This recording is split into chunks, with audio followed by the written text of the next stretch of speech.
Okay.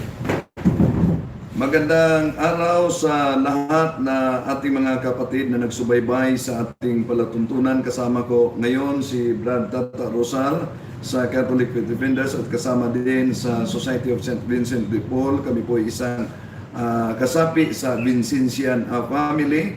At sa Deliverance Ministry. At sa Archdiocese of Osamis Office of Exorcism. Sa pamumuno ng aming Chief Exorcist, Father Victor Sereno, at yung mga kasamang exorcist na itinuro ng mahal naming Obispo, Archbishop Martin Humuan. Sa lahat ng ating mga kapatid na nagsubaybay sa ating palatuntunan ito, magandang araw sa inyo. At muli ating buksan ang ating pagtalakay at pagsagot sa mga tuligsa sa pamamagitan ng panalangin. Sa ngalan ng Ama, ng Anak, at ng Espiritu Santo. Amen. Halina, Espiritu Santo, punuin mo ang puso ng mga nananaig sa iyo at pag-alabin mo sa kanila ang apoy ng inyong banal na pag-ibig. Ipadala mo ang iyong Espiritu at sila'y malilikha at sa gayoy, mapanibago mo ang mukha ng mundo. Manalangin tayo. O Diyos, nasa liwanag ng Espiritu Santo ay tinuruan mo ang mga puso ng mga sumasampalataya. Ipagkaloob mo na sa pamamagitan din ng Espiritu Santo ay ibigin namin kung ano ang wasto at makatarungan at sa tuwenay magalak sa kanilang pagkilos na makapagdudulot ng ginhawa sa aming loob. Sa pamamagitan ni Kristo na aming Panginoon. Amen. Amen. Sa ngalan ng Ama, ng Anak, at ng Espiritu Santo. Amen.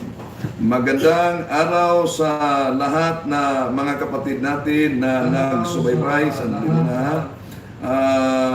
Dami ng mga pumasok sa chat board natin. Pero, okay, sandali muna. Adjust muna namin to.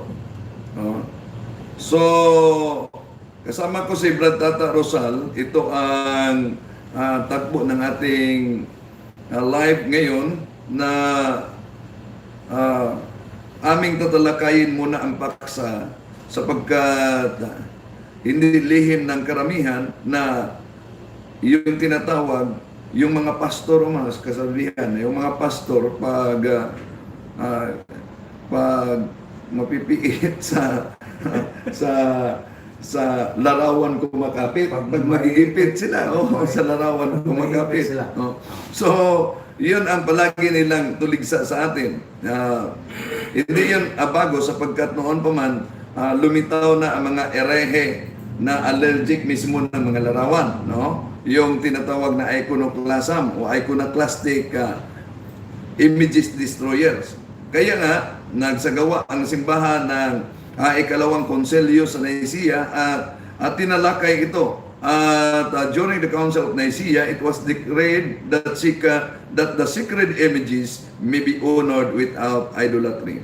Pero una sa lahat, papasalamatan ko ang mga kapatid nating tumutulong sa ating pananampalataya at sa ating programa sa pamamagitan ng pag-donate sa atin sa super chat sa YouTube channel. Marami pong salamat. Mamaya, babasahin po natin, shout out po natin yung mga kapatid na pumasok sa ating, lalo na yung mga katanungan. No? Sa ngalan ng aming Arsobispo, Archbishop Martin Humuan, sa aming Chief Executive Officer, Father Daryl Rosales, sa mga kaparian sa aming lokal na simbahan at sa lahat ng mga kaparian ng simbahan katoliko, sa ating mga kapatid na sa iba yung pananampalataya na nagsubaybay rin sa atin. Marami nagsubaybay Brad, na nasa iba yung pananampalataya. Ngunit yung iba, pag sila'y mag-comment sila, abay, ang grabe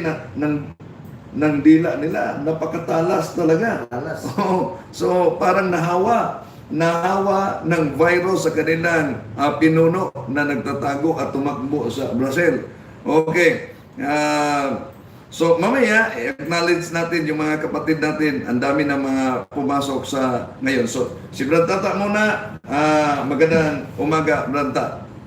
Yes, magandang umaga rin sa iyo, Brother Rendell, at saka ating kapatid dito sa station board, si kapatid na Media Villa, ang on-duty na technician, at sa lahat ng taga-subaybay, taga-panood sa YouTube channel, lahat-lahat na mga kapatid nating mga pananampalatayang Katoliko at sa ibang mga sikta, lalong-lalo na yung mga ating mga kapatid na palaging tumitira o yung pag-attack nila sa ating pananampalataya, Brother Rendell, na sila ay hindi nakaunawa sa ating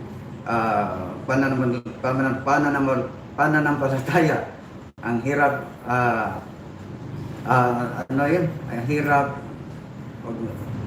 isalita ng Tagalog, Brother Rendell, pananampalataya.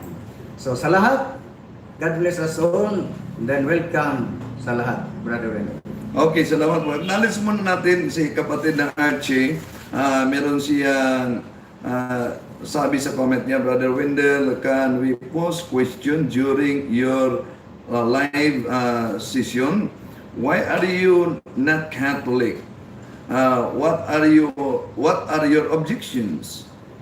I think that's a good starting point for a teaching. Yes, okay po. Maganda 'yon, kapatid, no?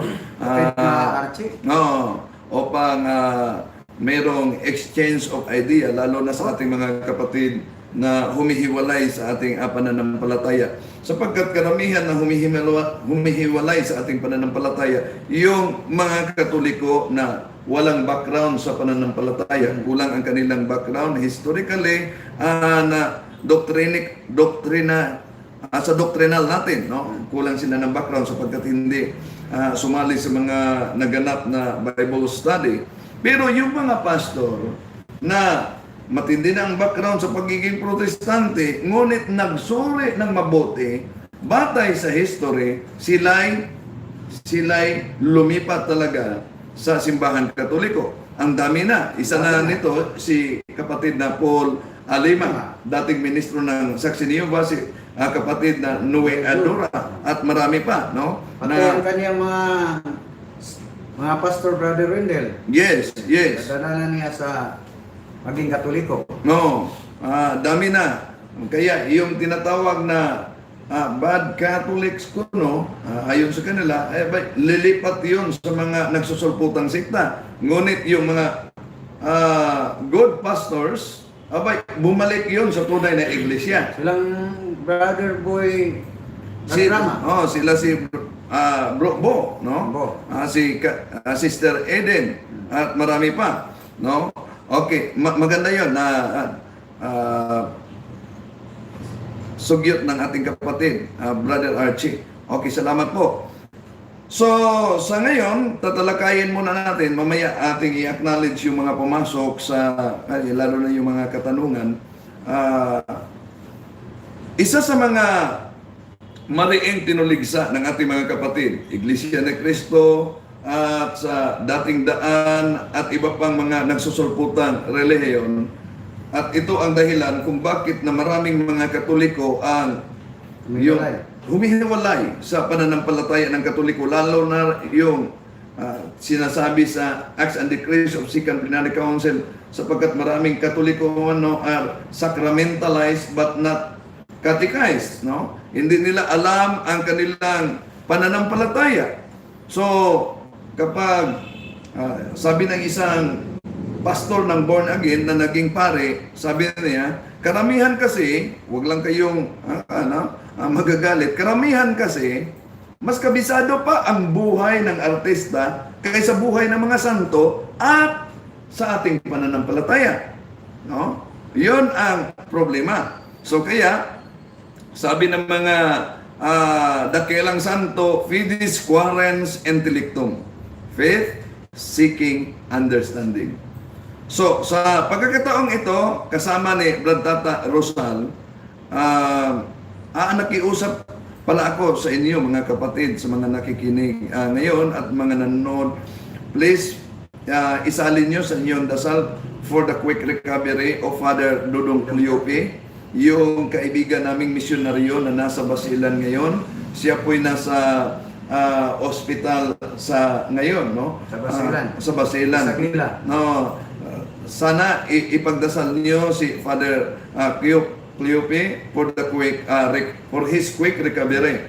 At alam naman natin na itong mga sakit at iba pa na mga sufferings ay ginagamit din upang tayo'y magiging kabanalan, no? At pagdasal natin na mabigyan siya ng strength to accept the suffering and to share the suffering for His holiness and for the conversion of poor sinners. So, ang tatalakayin po natin ngayon, ang paksa mga kapatid, yung paborito kasi ng mga kapatid natin sa ibayong pananampalataya na palagi nilang inaatake at tinuligsa at pinuna itong mga imahen ng mga santo. Gumagamit mga yung iba ng mga aklat Katoliko. Akala ko ba'y Biblia lang, pero gumagamit sila sa kanilang propaganda at sila ang nag-interpret sa hindi nila, na sila mismo hindi nila alam kung ano ang ibig sabihin. Pakinggan niyo muna itong ministro na si Arnel, ministro ng Iglesia ni Cristo. Ginagamit kasi niya, Brad Tata, itong isang aklat Katoliko na ang pabagat ay katisismo. Samantalang si Eliseo Soriano naman, gumagamit siya sa aklat na pasyon. So, bago natin tatalakayin at sagutin ang kanilang mga tuligsa, mga kapatid, pakinggan muna natin si Arnel. Dinadasal natin, sinasamba kita, pinupuri. Ang ginagamit niya, nasagot naman natin ito sa una nating na-upload na video, yung aklat na siya ang inyong pakinggan, ang Aral Katoliko. Kaya pakinggan muna natin itong paggamit niya ng katikismo na ang may akda ay si Father Luis de Amasquita. Ito'y paborito na sa pandoktrina ito ng Iglesia ni Cristo na palaging ginagamit nila sa kanilang mga propaganda sa bayan at sa kanilang mga pandoktrina, no? Ito po ay tinagalog ng paring si Luis de Amasquita. Ito.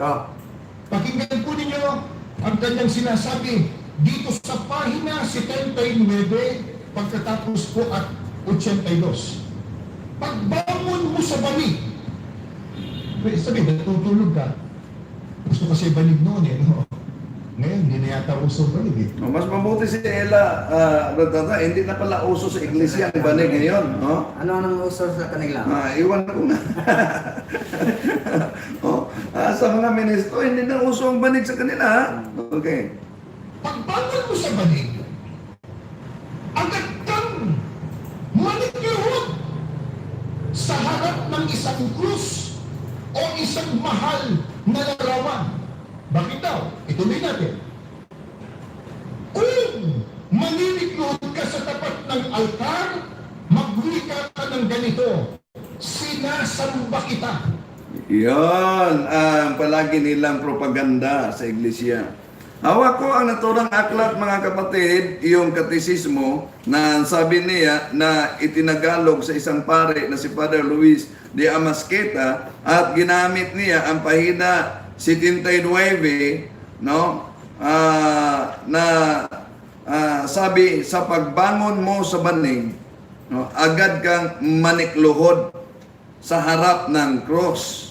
Mga kapatid, iyong sinabi na sinasamba kita kahit sa pahina 82, hindi yan mabasa. Hindi yan mabasa.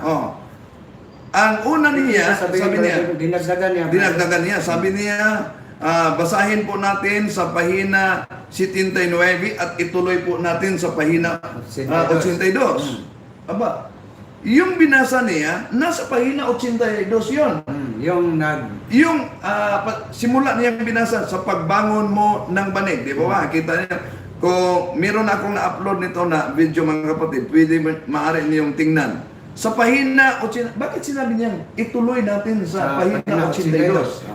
Oh, sapagkat anong nakasulat sa pahina 82, Brother Wendell? ito ang nakasulat sa pahina 82.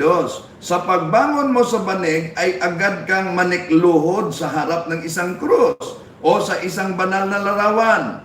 Mangyaring mag-antanda ka muna at saka magdasal ng tatlong ama namin sa Santissima Trinidad. Sa Diyos Ama ay hihingi ka ng pananampalataya, 10 sa pag-alala nang di mo siya makalimutan. Yun ang nakasulat. So malinaw, Brother Wendell, ang tinuturo dyan sa aklat na dyan, hindi ang larawan ang sinasamba. Ang tunay na Diyos. Maliban dyan, hindi natin mabasa ang sinasabi niyan, sinasamba kita. Opo. Sapagat, niya. tingnan niyo mga kapatid, itong mga modus ng ating mga kapatid sa Iglesia ni Cristo. Di ba narinig niyo? Anong sinabi niya?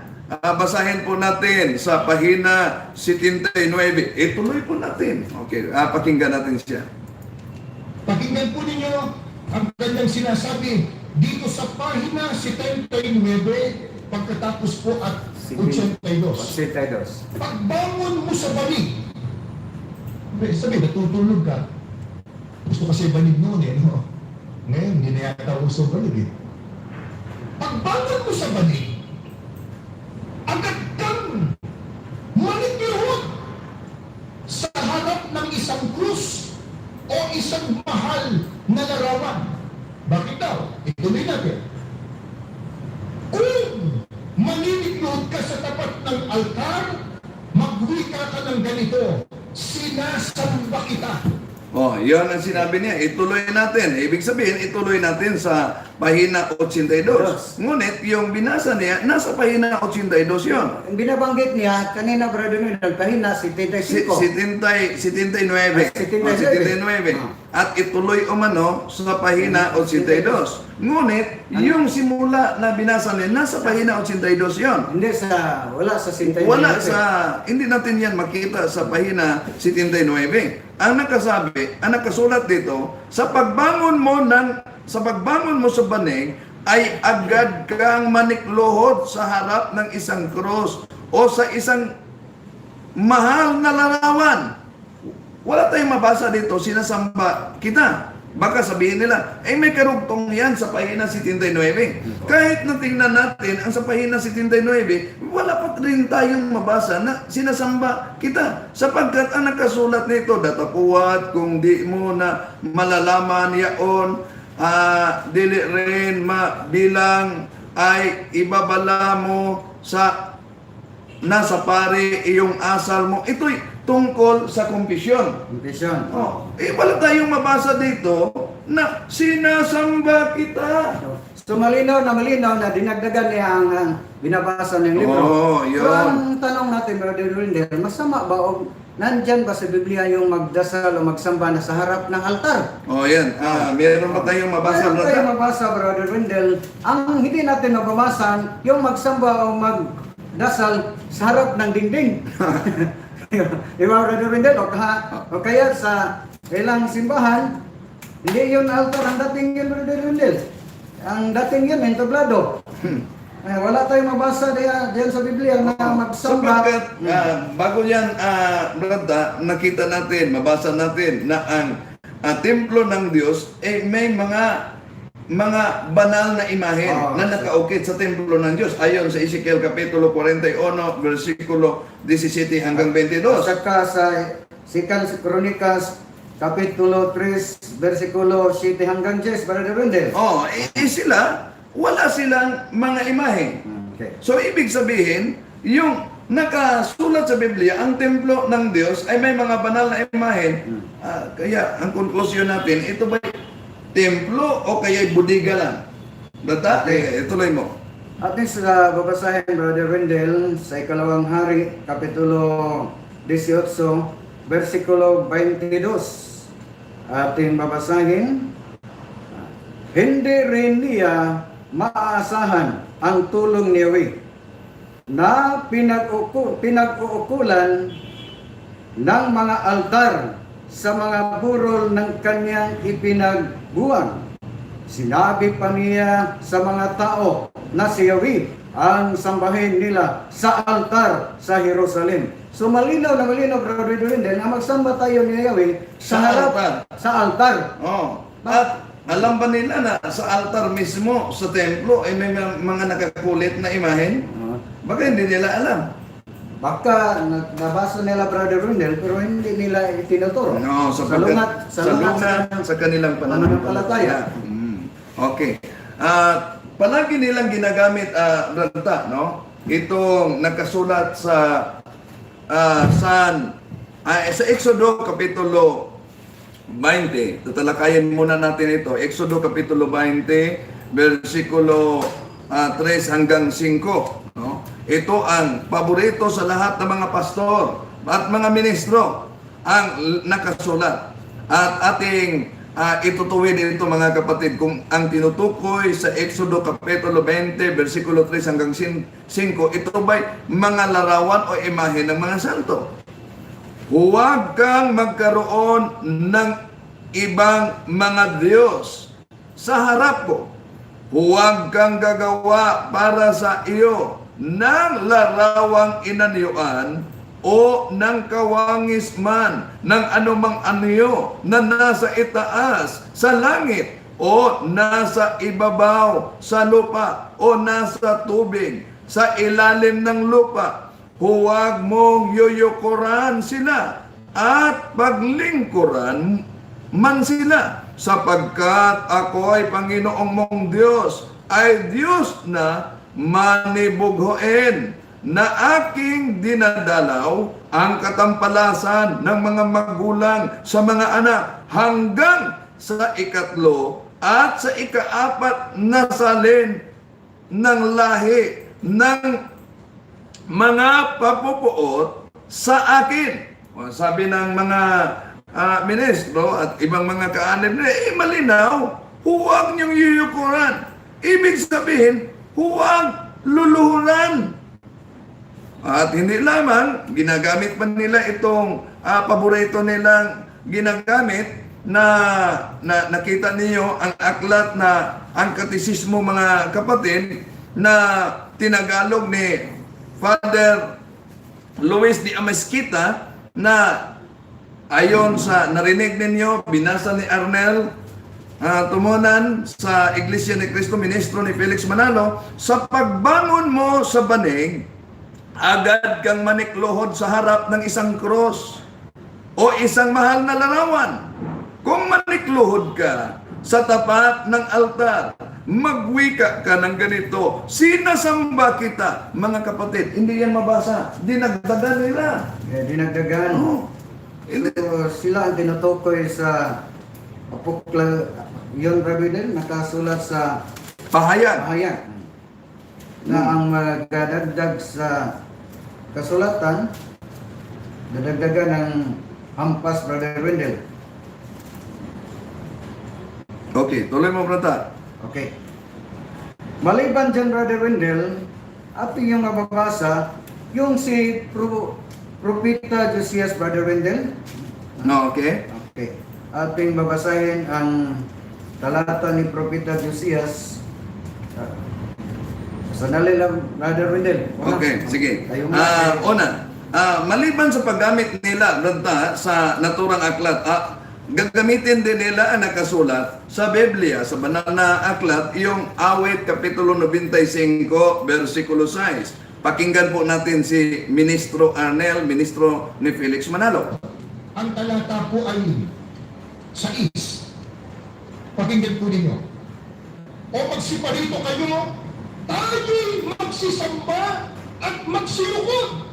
Tayo'y magsiluhod sa harap ng Panginoon na may dalag sa atin. Yung pagluhod katumbas pagsamba. Yung pagluhod katumbas sa pagsamba. ay pagsamba. Aba, hindi po ba nakita ninyo mga kapatid, pag ang mga ministro ay oordinahan sa pagiging ministro ni Felix Manalo, lumuluhod sila sa harap mismo ng kanilang executive minister. Pati ang mga ministro, Brother Wendell, sa tuwing magdiriwang ng ano yan, ng birthday, Brother Wendell, di ba nakita natin sa nilang mapasugo na lumulo sila sa harap sa monumento ni Felix Manalo? Brother Wendell? Okay. So, mga kapatid, sagutin natin ito punto por punto, itong mga propaganda na patunayan na natin, ginamit nila ang aklat brada, dinagdagan nila, no? Upang maligaw yung ating mga kapatid.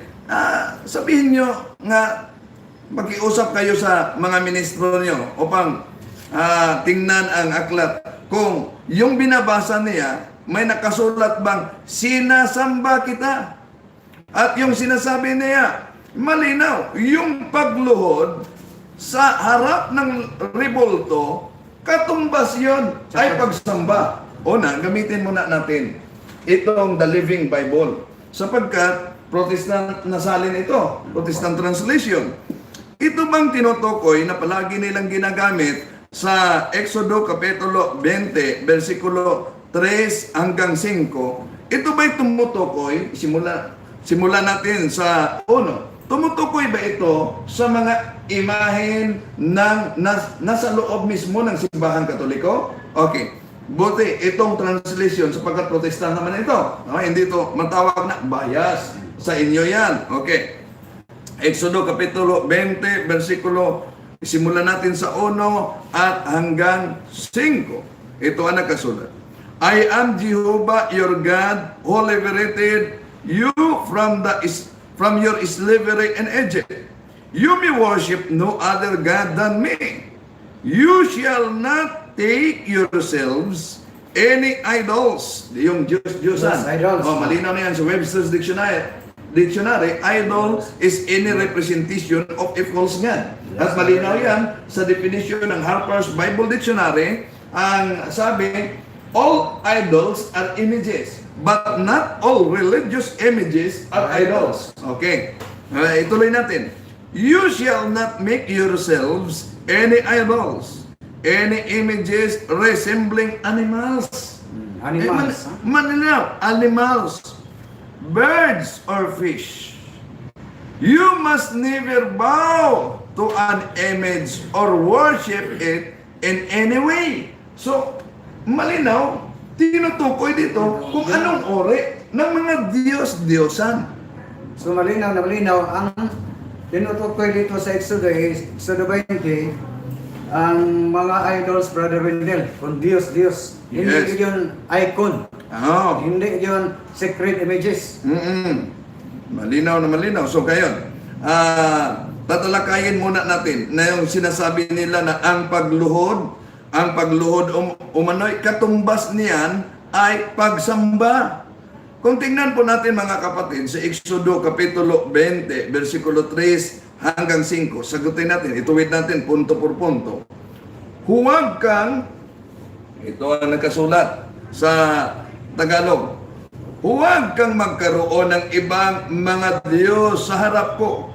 Huwag kang gagawa para sa iyo ng larawang inaniyuan o kawangis man ng anumang aniyong nasa itaas o nasa langit o nasa ibaba sa lupa o nasa tubig na ilalim ng lupa. Huwag mong yuyukuran sila at paglingkuran man sila sapagkat ako'y Panginoon mong Diyos ay Diyos na mapanimughoin. So, malinaw na dito sa Exodo Kapitulo 20, versikulo 3 hanggang 5, bago sinabi ng Diyos, bago niya ipahayag, huwag mong yuyukuran sila, nauna ang sinabi ng ating Panginoong Diyos. Anong naunang sinabi? Huwag kang magkaroon ng ibang Diyos sa harap ko. Ibig sabihin mga kapatid, na nagkaroon ang pahayag, nauna yung pahayag na huwag kang kumikilala sa isang imahen o isang rebulto na Diyos bago mo ito niluhuran. No? Okay. Brata? Okay, Brother Wendell, so malinaw na ang tinutukoy dyan sa Exodus 23 hanggang 5 is mga idols, Brother Wendell, hindi yon sacred images. Pero bakit hindi ba nila nabasa, Brother Wendell, na dyan sa Biblia hindi lang ang tinutukoy na mga larawan ng mga idols, pati mayroong pangangaral dyan na larawan ng mga icon o sacred images, Brother Wendell? Kaya nga, Bakit nakapokus sila sa mga larawan ng mga idols? kaya nga, mahilig sa half-throat itong mga kapatid natin. Ang kanilang itinuturo, yun lang ipinagbabawal, ngunit yung inuutos ng Diyos, ni meron para, abay, mariin nila yung, hindi yun nila sasabihin. No? Iniiwasan yun ng mga pastor. Bakit kaya nila iniiwasan yun? Pero ang tanong, Brother Wendell, alam ba nila sino po yung mga idols dyan sa Biblia? Oo, binabanggit sa Biblia ang mga pangalan ng mga Diyos-Diyosan. At ang naturang mga Diyos-Diyosan, sila si Baal, sila si Moloch. Sila si Ang dami. Nebo, Nebo. Bel, Isaiah, Kapitulo 46:1, nandyan si Nebo at saka si Bel. Wala naman yun sa loob mismo ng simbahan, brada. Unang Hari, Kapitulo 11, versikulo 33, nandyan si Kamos, Oh, si Malok, si Astaroth. Wala dyan sa simbahan. Brother yun ang Wendell. mga tinatawag na Diyos-Diyosan. Kung ang imahen mismo, kinikilala mo silang Diyos, no? Iyon ay Diyos-Diyosan. Pero malinaw naman ang nakasulat sa Catechism of the Catholic Church natin, mga brada, sacred images may be honored without idolatry. Ang mga imahen, yung mga sacred images, yun ay malinaw na present, kung lang yun, no? Representasyon sa mga santo mismo. Pero hindi natin kinikilala na ang mga santong iyon ay mga Diyos. Halimbawa, si San Pedro. Para sa ating mga Katoliko, si San Pedro ay isang tao naging banal. Si San Pablo, isang tao naging banal. Hindi po itinuturo natin sa simbahan Katoliko na si San Pedro, San Pablo at ibang mga santo, sila ay mga tao naging Diyos. Kaya hindi maari na sila mismo ang magbigay ng kahulugan sa pananampalataya na sila mismo, brada, ay hindi ito nakaintindi sa ating pananampalataya. Ang tanong, Brother Wendell, ang lahat ng mga Diyos-Diyosan nandyan sa Biblia ay pinag-iba sa Diyos. Okay, yes. Diba, Brother Wendell, sinugo si Propeta Josias na ikagiba ang lahat ng mga Diyos-Diyosan. O sa ikalawang hari yan, Ikalawang hari. Kapitulo 23, versikulo 15 hanggang hanggang... 19 at Okay. ating babasahin, Brother Wendell. Sapagkat ipinagiba rin niya ang altar na ipinagawa ni Jeroboam, anak ni Nabat, na siya ring nagbunsod sa Israel upang magkasala sa mga burol sa Betel. Ipinadurog niya ang mga bato at sinunog ang ribolto ni Asira. Asira, Brother Wendell, so Diyosa, isang Diyosa. Nang makita niya ang libingan sa isang bundok na di kalayuan, ipinahukay niya ang mga kalansay doon at ipinasunog sa dating kinatayuan ng mga altar upang mawalan ng halaga ang mga ito. Ang lahat na ito'y ayon sa salita ni Yahweh na kanyang ipinahayag sa pamamagitan sa kanyang propeta. 17. Nang makita niya ang isang puntod sa Common Bible, Brother Wendell, isang monumento. Monument. Mabasa natin, monument. Itinanong niya, kaninong mitso yun? Sa propeta po mula sa Huda. Siya ang mula tungkol sa pagsira ninyo ngayon sa mga altar sa Betel. Sagot ng mga taga roon. Sinabi niya, kung gayon, huwag ninyong gagalawin ang kanyang kalansay, kaya hindi nila ginalaw ang mga buto niyon, pati ang kalansay ng propeta mula sa Samaria. So malinaw na malinaw, Brother Wendell, hindi ipinagiba ang monumento Monument. Bakit po ng ba? isang propeta. Bakit po ba? Siguro, magtanong sila, bakit po ba yung propeta may monumento? Okay, ito po gagamitin natin sa alin din ng mga protestante, Holy Bible, New International Reader's Version. Ang nakasulat po kasi sa Isaiah chapter 56, verse 5, ito ang nakasulat. Then I will set up a monument in the area of my temple. So, malinaw Malinaw. Wendell, na ang templo Ang templo ng Diyos, mayroong monumento.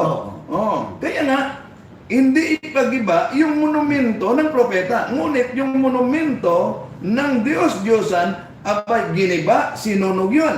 Ngunit itong mga pastor Ang at tanong, Brother Wendell, mayroong mababasa na ang Diyos nagsugo sa kanyang propeta o kisinuman nga pag mamamatay ang mga propeta, gawan ng monumento. Wala tayong Wala mabasa. tayong mabasa. Oh.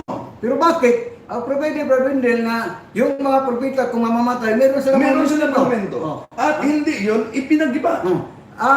Yung sa transfiguration ni Jesus Christ, Brother Wendell, iba na nakita sa mga apostol si Elias at Si sa Elias, Moses. si Moises.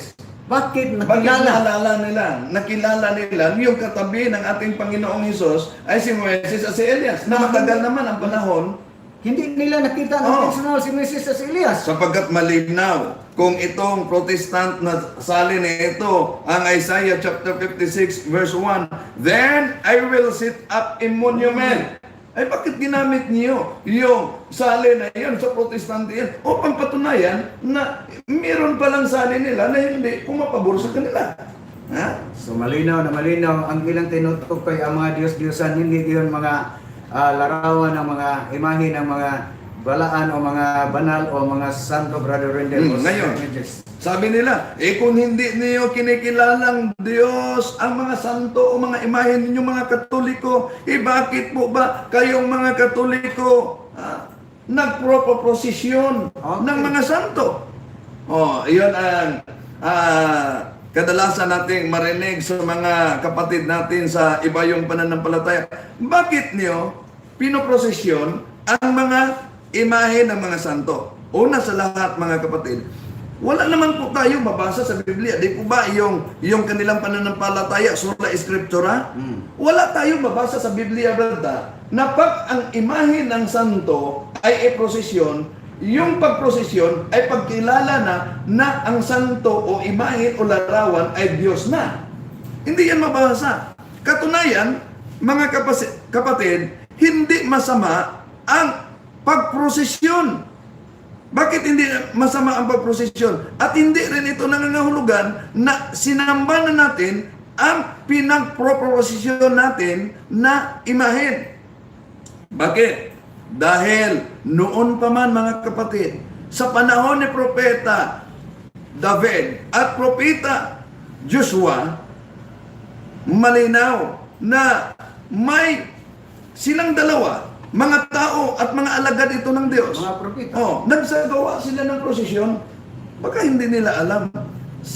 Mabasa natin yan. Sa 1 Chronicles chapter 15 verse 14 up to 19. Mabasa natin. Ito ang babasahin natin, mga kapatid, sa naturang talata. Accordingly, the priests and the Levites sanctified themselves to bring up the ark of the Lord to the God of Israel. Sa 15, the Levites carried the ark of God on their shoulders with poles, as Moses commanded according to, so malinaw po, according to the word of the Lord. At kung tingnan din natin, mga kapatid, sa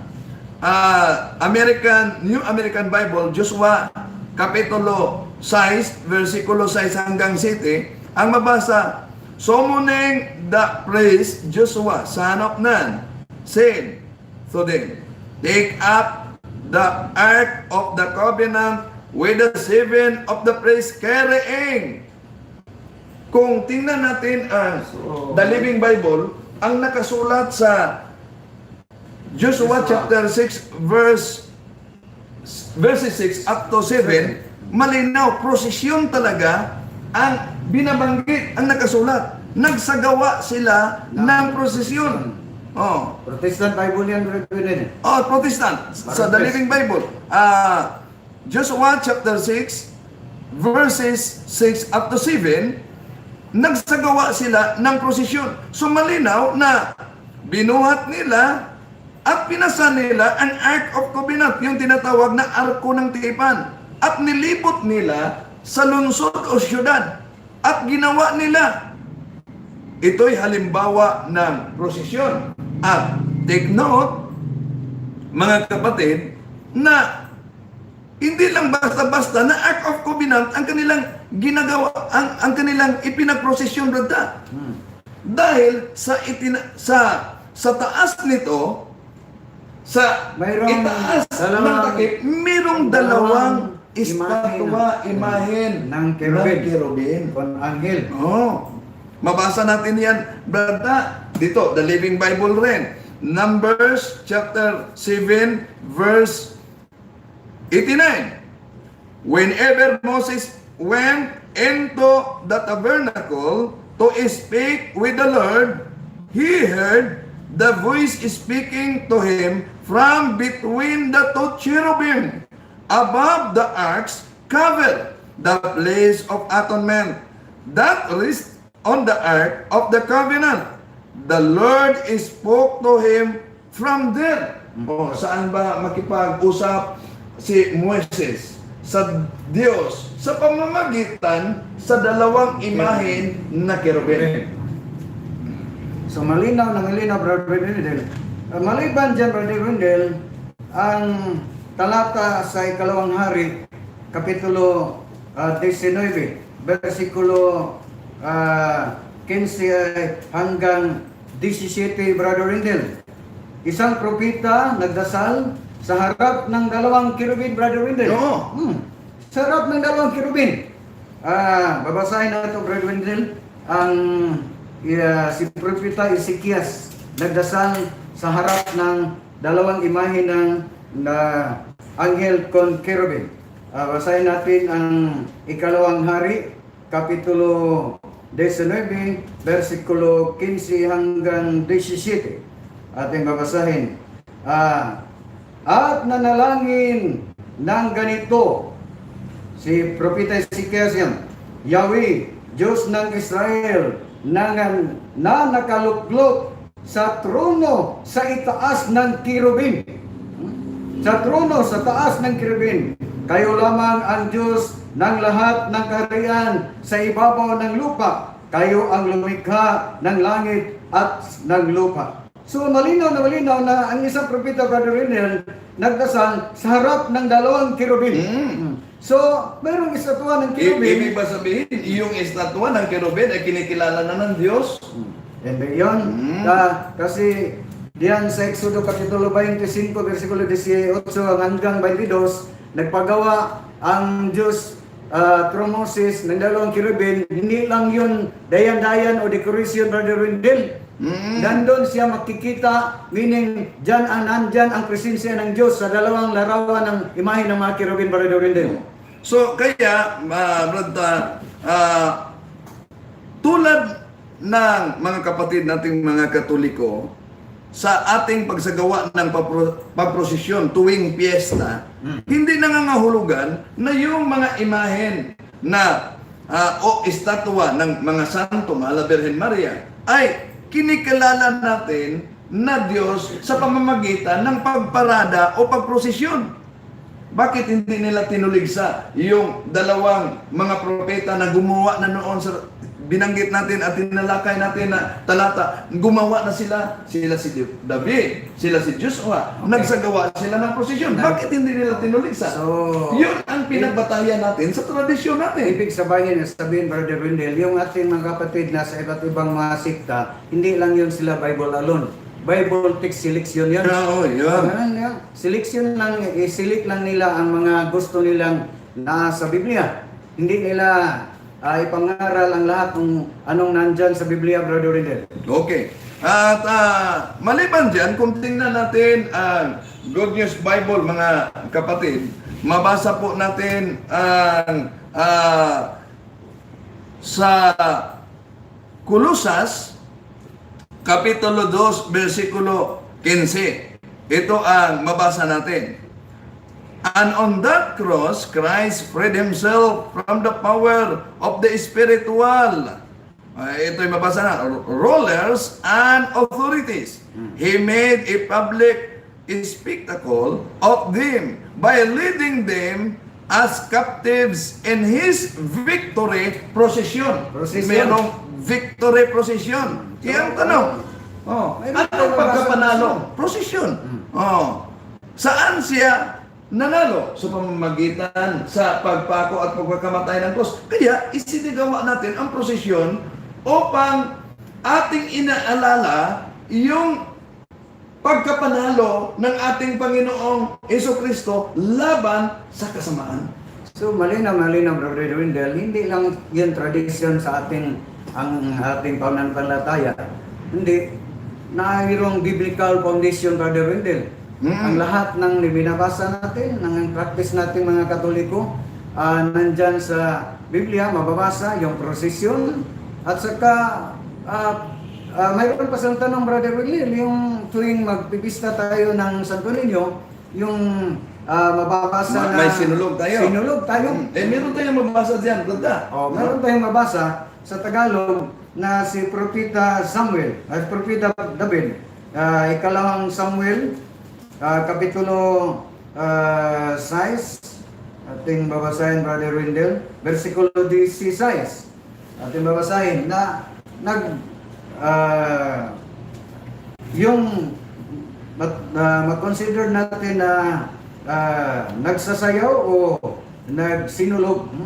Ating babasahin ang Kapitulo 16 sa ikalawang Samuel, Kapitulo 6, versikulo 16. Nang sila'y papasok na ng lunsod, si David ay naglulundag at nagsasayaw sa harap ng dalawang kerubin, Brother Wendell. So, malinaw nga si David nagsasayaw, naglulundag, nagluksuluksok, sa Bisaya pa. May tinatawag na sinulog. Sinulog. Nabasa natin yan. Okay. Hindi lang yan, brother. Bago natin basahin at acknowledge yung mga pumasok natin sa chatboard natin, hindi lang yan, mga kapatid. Sabi pa nila, kung hindi nyo kinikilalang Diyos ang mga santo, bakit po kayo naghihipo nito, nagpupunas nito, naghahawak nito? Bakit hinahawakan, hinahalikan nyo?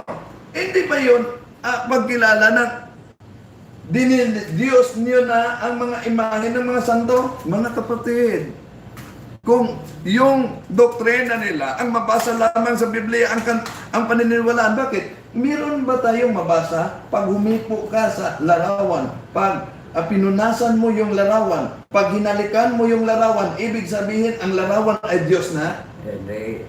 So, nandyan ba sa kanang yung Brother Wendell, magandang Biblia, meron ba tong Deuterocanon? Yes. Meron tong Deuterocanon. Meron tayong alam, Kapitulo 6, versikulo 10, Brother Wendell. Yes. Okay.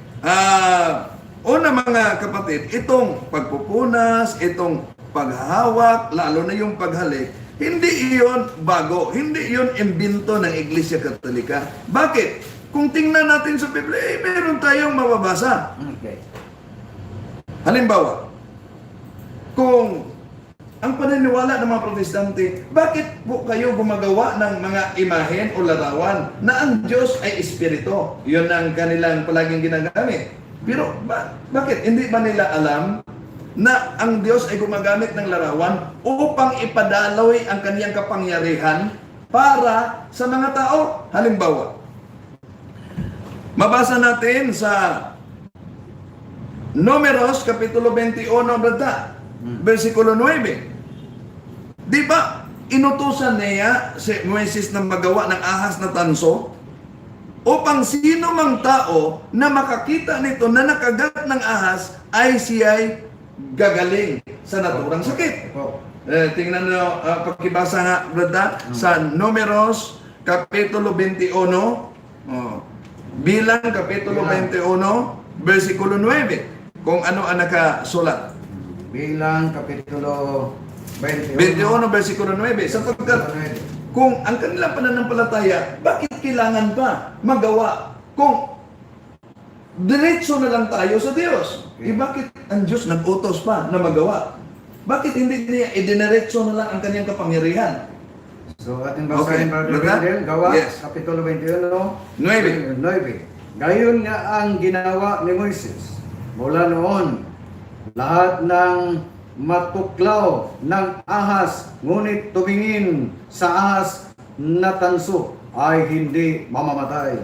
Okay. Hindi lang yan, brada, no? Tulad din sa milagrong muling nabuhay ang isang bangkay na dumampi lang sa buto mismo ng isang banal na propeta na si Elisha. Mabasa yan, brada, sa Ikalawang Hari, Kapitulo 13, versikulo 21. Pakibasa po, brada. Ating babasahin. 13:21. 13:21 sa Ikalang Hari.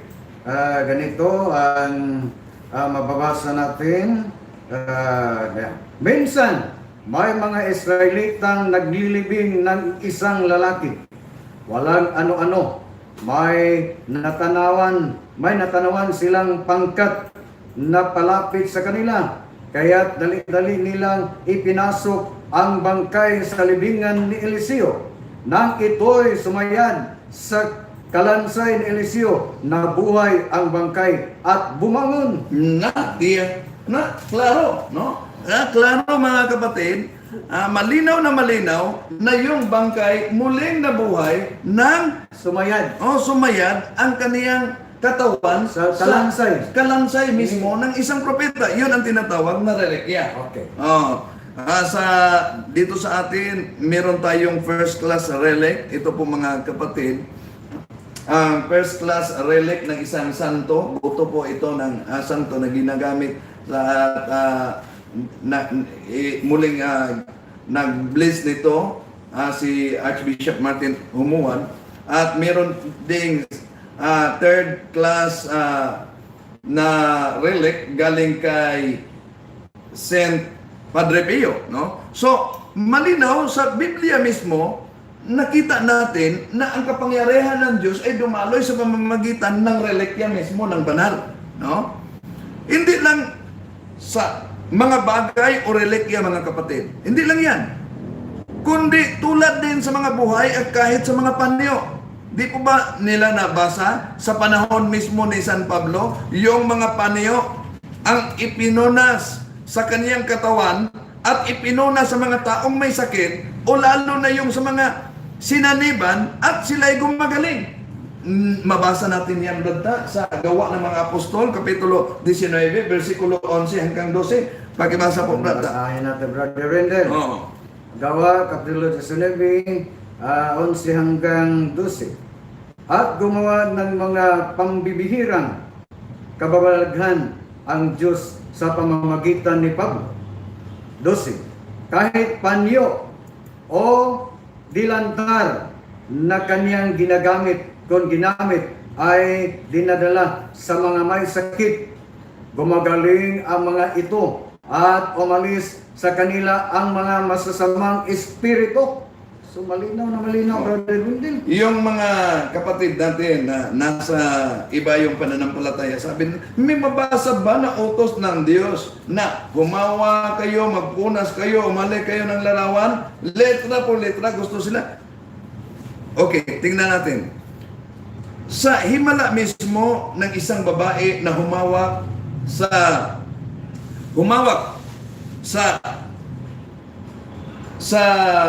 sihid ng ating Panginoong Hesus. May babasa ba tayo na sinabi ng Diyos, hawakan mo ito, gagaling ka?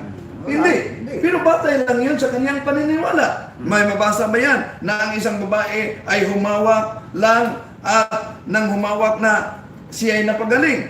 Sa Marcos Kapitulo 5, versikulo 25 ituloy natin sa 27, brother. So Marcos Kapitulo 5, versikulo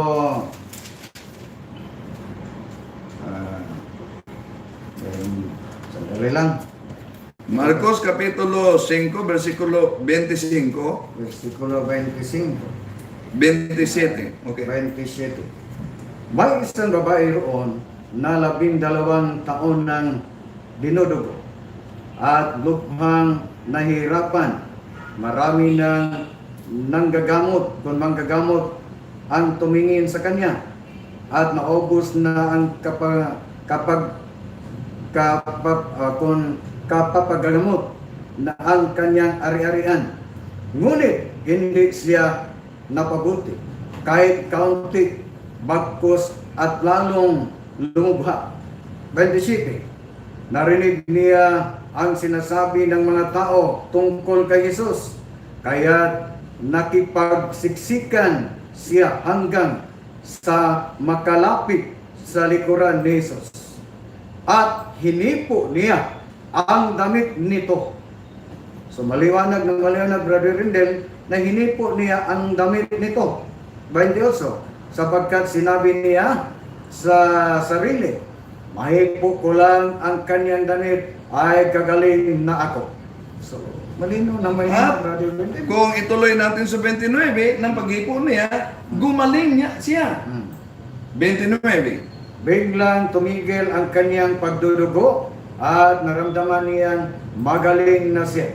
So, malinaw. Malinaw, blanta, no? So kaya, mga kapatid, malinaw na sa apat na halimbawa na ginagamit namin Bradata, sa mga talata, ang Diyos ay gumagawa ng himala sa iba't ibang paraan, sa pamamagitan ng mga banal na tao, sa pamamagitan ng bagay, yung tinatawag na relikya, bilang instrumento ng kaniyang paggamit upang ipadaloy ang kaniyang kapangyarihan para sa mga tao. Ang tanong, Brother Wendell, sinumbatan ba ni Jesus ang isang babae ng hipo sa kanya? Bakit ka humawak?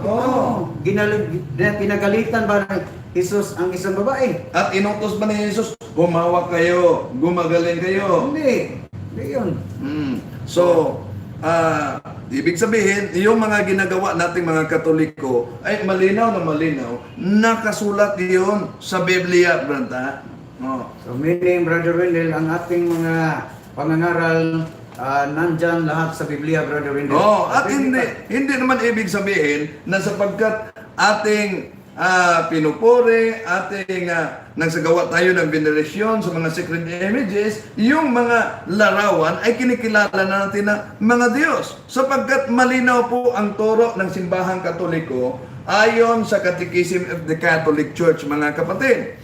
Ang turo sa simbahang Katoliko sa Catechism of the Catholic Church numero 1674, besides sacramental liturgy, sacramentals catechesis must take into account in the forms of piety and popular devotion among the faithful.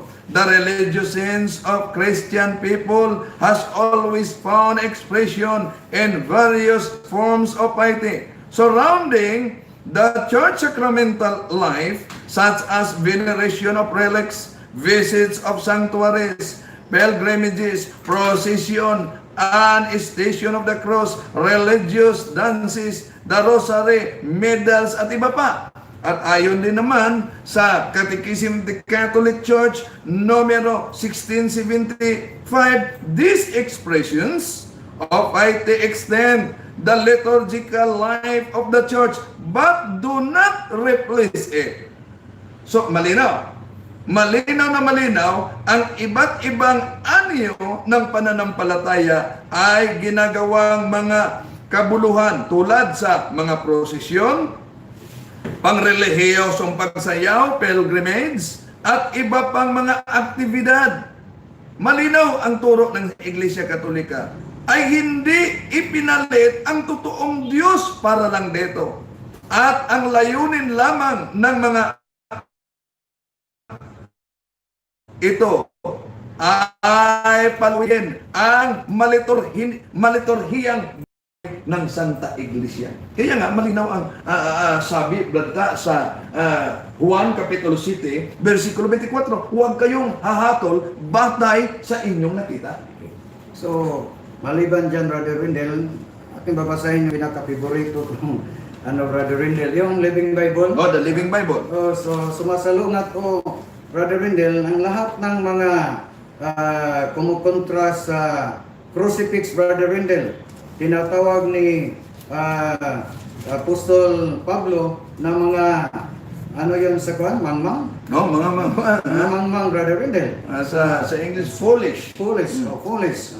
Ayon sa nakasulat sa Galacia Kapitulo 3, versikulo 1, isang protestanting Biblia, the Living Bible Paraphrase. Yan ang, kung sa Latin na Vulgata, yun din ang mababasa natin. O foolish Galatians, what addiction has hypnotized you and cast an evil spell upon you? For you used to see the meaning of Jesus Christ that as clearly as though I had waved a placard before you with a picture on it of Christ dying on the cross. So malinaw na malinaw, Brother Whitfield, na si San Pablo na nangangaral doon sa Galacia, nagdadala siya ng crucifix ni... May picture, ha? May picture. Picture Placard. Protestante Pag yun. hindi kayo maniniwala, With picture on it of Christ dying on the cross. ang tanong, Brother Wendell, litra por litra o malina, makita ba natin sa Biblia, mababasa sa Biblia na sinusugo si San Pablo, ang Diyos nagsugo kang San Pablo, magdala sa tuwing siya mangangaral, dadalhin niya ang isang picture o crucifix. Nandyan ang imahe ni Jesus diyan sa placard. Ang hindi maniniwala, tinatawag ni San Pablo ng mangmang. So, malinaw na malinaw yung mga mangmang, Brother Wendell. Sino yung Okay. mga mangmang? Sa pagkakataong ito, ating i-acknowledge ang ating mga kapatid na pumasok ngayon sa ating live chat data. Galing kay kapatid na Justin Whitey, good morning Bro Wendell. Galing kay kapatid na Leon Santiago, good morning Bro Wendell. Galing kay kapatid na Romel Lascano, good morning Bro Wendell, watching from Hong Kong. Sa Hong Kong sila. Galing kay kapatid na Annalyn Pulangco, good morning everyone. Nabasa natin itong kakapatid na Archie. Galing kay kapatid na Annalyn Pulangco, good morning everyone. Muli niyang binalik. Galing kay kapatid na Justin Whitey, watching from Tarlac City, Bro Wendell. Maraming salamat po. Galing kay kapatid na John Ryan Herbal, good morning mga bro. God bless. Salamat po sa pagpadala nilang mga stickers. Na galing kay kapatid na Romel Palma, magandang umaga Bro Wendell. At talipong salamat po na patuloy pagpaliwanag sa ating pananampalataya. Maraming salamat sa pagsunod. Galing din kay kapatid na Chipot LC, hi Bro Wendell. Magandang umaga po kapatid. Galing kay kapatid na Niel Jamaica Alhambra. Palagi itong nagsunod sa atin, nagsubaybay. Good morning Bro Wendell. God bless po. Iyaan po natin yung mga nainom ng dapat uminom. Galing kay kapatid na Juju Yusores. Good morning Brother Wendell. Tanong lang po ako, ano ang ginagamit na salita ng mga taga-Roma sa panahon ng early Catholic? At sa Jerusalem, ano ang ginagamit na salita sa panahon ni Jesus? Okay, maraming salamat po. Okay, kay kapatid na Sirbad Mauren. At nalis muna namin to ha. Balikan namin yung mga tanong. Good morning Brother Wendell, magandang nang hambog na po si Eli Soriano sa iyang programa The Truth and Focus nga ang Katoliko dili daw Kristiyano kay pumatay og tao og galuhod kuno sa mga rebolto. Balikan natin yan pag may oras pa, pero huwag kayong mag-alala sapagkat yung mga tanong nyo, balikan namin. Ayan, no? Ito, kapatid na Renato Sumpay, God bless po sa inyong dalawa. Tuloy-tuloy po ang pagdepensa sa Katolikong pananampalataya. Kapatid na Niel Jamaica, Bro Wendel, may ituring po bang Antikristo ang mga puno ng templo na nagpapako kay Jesus kahit na sila pa ay galing sa templo? Balikan natin yan mamaya. Kapatid na Anthony Laico, God bless us all CFD. Kapatid na Kasuba Fernandez, good morning.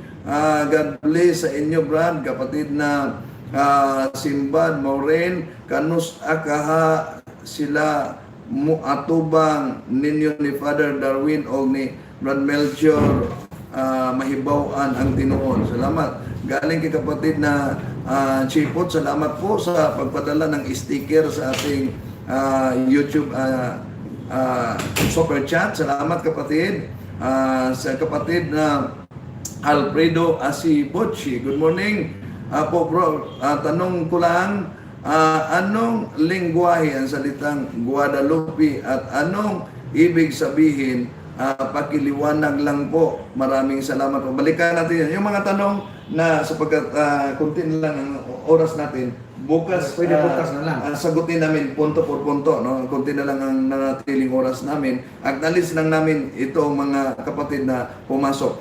Kapatid na Solia Awel, good morning. Bro Wendel at sa lahat ng mga kapanalig natin sa pananampalataya, maayong buntag. O Bisaya, maayong buntag. Galing kay kapatid na Jan Andrel Soriano. Hello Bro Wendel Talibong, watching from Mayatan sa Cavite.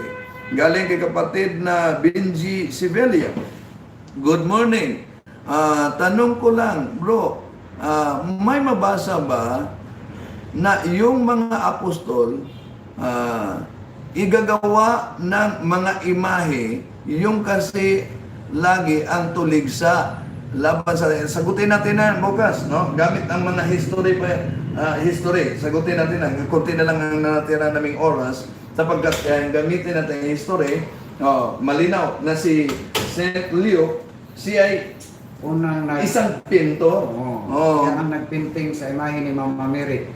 At nabasa na, Spiritual health. nabasa na ni Brad Tata gamit yung The Living Bible. Pero, Living Bible. okay, ituloy muna natin. Hindi pa ito pagsagot. Balikan lang namin yan. Okay, acknowledge na natin yung mga pumasok. Kapatid na nasagot ito kay Tata, pero ibalikan namin yun. Kapatid na Delvi Dabun, good morning Bro Wendel o Bro Tata. Salamat kayo sa inyong padayong depensa sa mga tuligsa sa simbahan Katoliko. More power and good health sa buhay sa mabuhay tanan si FD from New Zealand. New Zealand.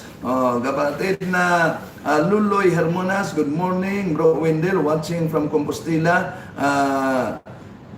Ano to? DVO Oro Davao siguro ito. Kapatid na Justine, watching from Tarlac City. Kapatid na Jojo Makiling, good morning Brother Wendel. Kapatid na Rene Bileno, good morning Brother Wendel. Malinaw po paliwanag sa lagi doktrina from Padre Garcia, Batangas. Kapatid na Eugene Trans sa Sakamat. Salamat siguro ito Bro Wendel. Pagdepensa sa kamatuoran Katoliko, sana lalo pang lumago ang inyong programa. Kapatid na Ray Hugotero, good morning Brother Wendel, watching from Tanggo. Tanggo silingan natin kapatid na hindi natin ito mabasa sa Japan ito. Good evening Bro Tata, watching from Japan.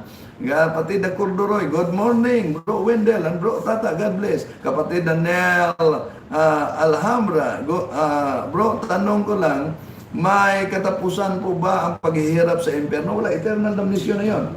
Walang katapusan. Marcos Kapitulo 9, 49. Sagot tuloy. Sige na lang. Okay. Jason Santawana, salamat po sa pagpapadala ng sticker at ayuda sa super chat. Salamat kapatid.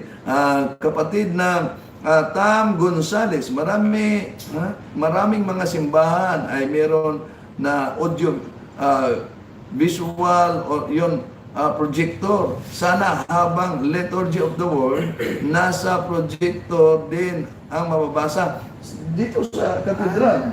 Mababasa sa amin dito sa katedral. Sana rin. Sana rin sa iba.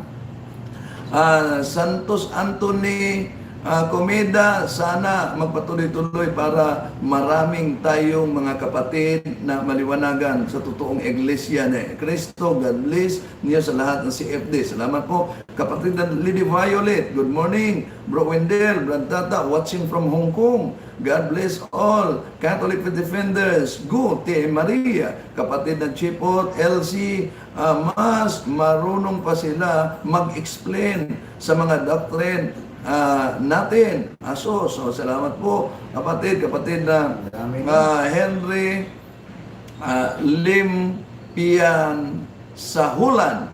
Good morning, Bro Wendell, watching from Oswag, Mako, Davao de Oro. Salamat po kapatid na Rafael de Cadilena. Good morning, Brad Wendell and Brad Tata. Si kapatid na Paul, Kudos TV. O si Father, ngayong Saturday, Father, na-imbita nila sa Kotos TV about Immaculate Conception. Good morning, mga kapatid, more power. Salamat po, kapatid na Sol Anda. Good morning. Maraming salamat po sa tulong ni kapatid na Yusol. Nag-donate sa atin ng $10 at palagi ito siya ang nagpanukala sa atin na i-open ang super chat, no? Kaya pinag-aralan natin. Salamat po kapatid, kapatid na Yusol. Kapatid na may mga nagtatanong na si kapatid na Yusol ang sumasagot. Maraming salamat kapatid, patuloy mo yan. Si kapatid na Jimar Villegas, good morning to all of us brothers and sisters, may God bless you. Babalik naman si kapatid na Daniel. Bro, pinagpayagan po ba sa simbahan Katolika ang divorce? Sa susunod, tatalakanin natin, ano po ba ang kaibahan ng divorce at annulment? No? Annulment at divorce. Nullity of marriage. Sapagkat meron tayo sa canon law, nullity of marriage. Pero, ano yung divorce? No, tatalakayin natin kunti na lang ang natira naming oras ni Brad Tata. Ang dami pa. Acknowledge natin si kapatid na Merlin Bansuela. Si Juanito. Salamat po sa pagbigay ng tulong sa ating evangelization. Juanito Vera, marami pa, Nobalitzis. Ang dami. Brata, maubusan na tayo ng oras. Ang dami, no? Si kapatid na salamat din kay kapatid na Nina Dionis. Ang dami talaga, hindi namin nang maubos sa pagbasa sa ngayon mga kapatid. Kunti na lang ang oras. Siguro baguhin natin ang style natin, no? Kung matapos ang mga paliwanag natin sa mga sagot sa tulig sa ating acknowledge sila, sapagkat palagi tayong naubusan ng oras, no, sa ating mga kapatid. Hindi pa natin naparinig sa inyo yung kang Eliseo Soriano na tulig sa tungkol sa sangradong imahen. Pero wala na po tayong panahon, oras upang ipatuloy itong ating talakayan sa sunod na lamang. Inaanyayahan ko kayo mga kapatid na manood sa Kotos TV, mag-subscribe sa YouTube ni Brad Tata Rosal, sa ating mga kapatid sa YouTube channel ni Father Darwin Gitgano sa Punto por Punto, at sa YouTube channel ni kapatid na Bien Agabin, sa YouTube channel ng Kotos TV. Salamat sa kang YouTube channel kang Manuel Ronquillo. Saka kang Dr. Dino Dicing. Dr. Dino Dicing. Yung mga katikism. Sa Catechism of the Catholic Church. Salamat at ipagdasal po natin si Father Dudong, yung matalik naming kaibigan, isang taga-dipinsa sa pananampalataya ng simbahan, isang misyonaryong pare na noon siya na destino sa seminaryo. Siya po isang Clarisian. Ngayon nandiyan siya sa Basilan at nasa hospital siya, no? Kahapon ko nalaman. So ipagdasal po natin for the quick recovery of Father Dudong. In the name of the Father and of the Son and of the Holy Spirit. Amen. Dear Lord, I know that there is no sickness that you cannot cure. You know all things, you can do all things, and you love Father Dudong Cleope and all who are suffering in COVID-19 and different sickness. With faith, we ask to touch and restore their health, Lord. Touch them now where they are hurting most. Only you know what kind of healing they need most right now. Let the grace of your divine love flow in the different part of their body, reaching to the different recesses of their being. This we ask through the intercession of all saints, all angels, and the Blessed Virgin Mary. Mother Mary, cover us all with your mantle of love and protection, for you are our mother and we are your children. Jesus crucified, cover us, our families, relatives, and friends, our benefactors, our ang lahat ng mga nagsubaybay sa amin, ang lahat ng mga kaparian, ang lahat ng mga kapatid namin sa ibayong pananampalataya. This we ask through the intercession of the Blessed Virgin Mary. Amen. In the Holy Father, and of the Son, and of the Holy Spirit. Amen. Maraming salamat sa pagsubaybay. Pagpalain sana tayo ng may kapal. Okay.